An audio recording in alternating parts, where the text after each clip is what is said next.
This video is for informational and educational purposes only and does not constitute legal advice. All individuals mentioned are presumed innocent until proven guilty.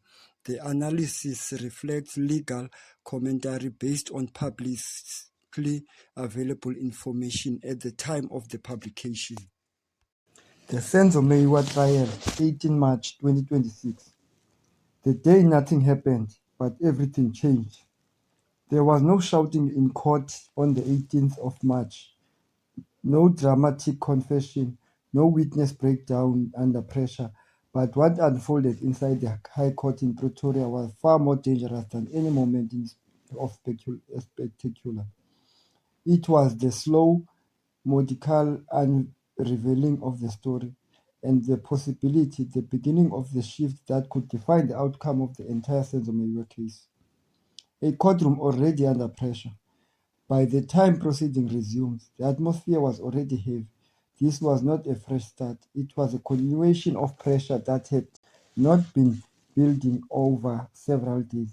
Bongani Ntanzi returned to the witness stand knowing that the focus was no longer just on what he claimed happened, but on whether the court could trust anything he said. The prosecution's first move, setting the trap. The prosecutor began calmly, confirming Ntanzi Elias' claim that his phone had been taken after arrest.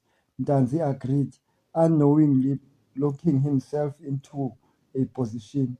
The moment that shifted the court, the prosecutor introduced call records showing over 1,700 calls made while Ntanzi was in custody.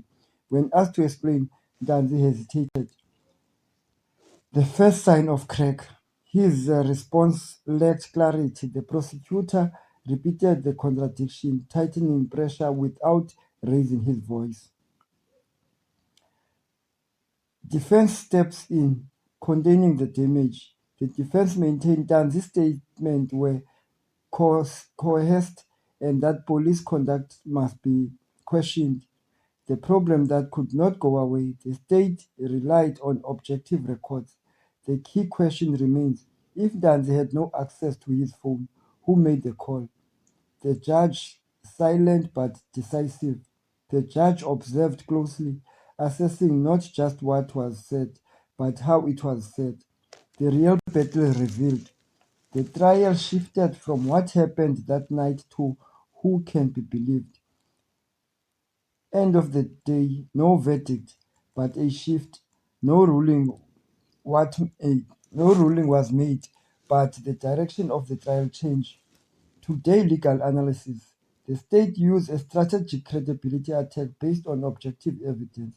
The defense now faces the challenge of explaining contradictions while maintaining coercion narrative. The court is applying a credibility test and may adopt selective acceptance of the testimony. The final takeaway. The key question is no longer what happened, but who can the court still believe? That concludes our analysis. Thank you for watching The Sim.